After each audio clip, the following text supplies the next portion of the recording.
नमस्कार, आप देख रहे हैं न्यूज़ 24 लाइव। मैं हूं आपके साथ स्वाति पांडे। चलिए बढ़ते हैं आज की बड़ी खबर की। छेड़छाड़ केस में समझौते का दबाव, खेत में मिली पिता की खून से लथपथ लाश, हत्या या आत्महत्या पर सस्पेंस। उत्तर प्रदेश जिला रामपुर की थाना कोतवाली शाहबाद क्षेत्र में छेड़छाड़ पीड़िता के पिता की खेत में संदिग्ध परिस्थितियों में मौत हो गई। पुलिस हत्या और आत्महत्या दोनों एंगल से जांच कर रही है। घर में घुसकर छेड़छाड़ और दुष्कर्म के प्रयास के मामले में पीड़ित के पिता की संदिग्ध परिस्थितियों में मौत हो गई। उनका शव खेत में खून से लथपथ मिला। स्वजन ने मुकदमे में फैसले का दबाव न बनाने पर दुष्कर्म के आरोपित गांव के प्रधान व अन्य लोगों द्वारा हत्या करने का आरोप लगाते हुए तहरीर दी। तहरीर में मृतक के बड़े भाई और उसके परिवार के अन्य लोगों के नाम है। गांव में चर्चा यह भी है कि मुकदमे में समझौते का दबाव और धमकियों से परेशान होकर पीड़ित ने खुद को गोली मारकर जान दी है। पुलिस को सुसाइड नोट भी मिला है। सुसाइड नोट में भी मृतक के भाई, प्रधान आदि के नाम लिखे हैं।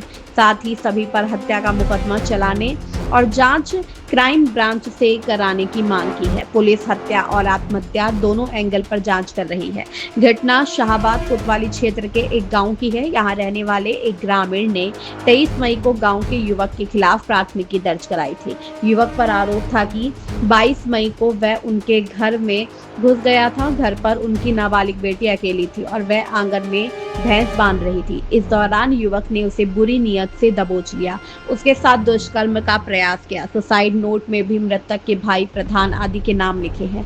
साथ ही सभी पर हत्या का मुकदमा चलाने और जांच क्राइम ब्रांच से कराने की मांग की है। पुलिस हत्या और आत्महत्या दोनों एंगल पर जांच कर रही है। घटना शाहबाद कोतवाली क्षेत्र के एक गाँव की है। यहाँ रहने वाले ग्रामीण ने 23 मई को गाँव के युवक के खिलाफ प्राथमिकी दर्ज कराई थी। युवक पर आरोप था कि 22 मई को वह उनके घर में घुस गया था। घर पर उनकी नाबालिग बेटी अकेली थी और वह आंगन में भैंस बांध रही थी। इसी दौरान युवक ने उसे बुरी नीयत से दबोच लिया, उसके साथ दुष्कर्म का प्रयास किया।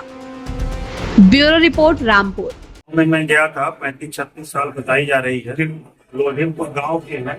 तो अभी जो प्राथमिक जानकारी मैंने किया उसमें यह है कि पहले उन्होंने अपनी बच्ची के साथ एक छेड़छाड़ का मैटर कोई निगम है उसके खिलाफ लिखवाया था।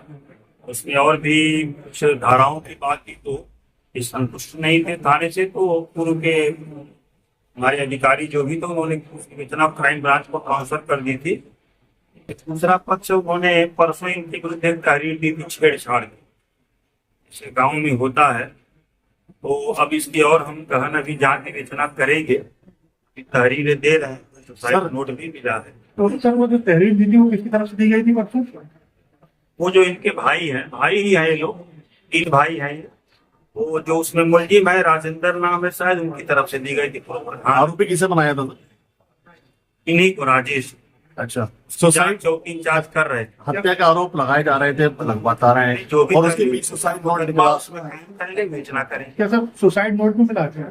ऐसा बताया जा रहा है, अभी हम देख लें उसको। फिर हमारी फोरेंसिक टीम भी आ गई, मौके पर है। डॉग स्क्वाड सभी लोग इसकी और हम गहन जैसे गोली मारी गई थी वो तमंचा क्या बरामद हुआ है? अभी नहीं बरामद हुआ है। प्रथम दृष्टया क्या लग रहा है कि किस चीज से गोली मारी गई है? तमंचा है, राइफल है, क्या?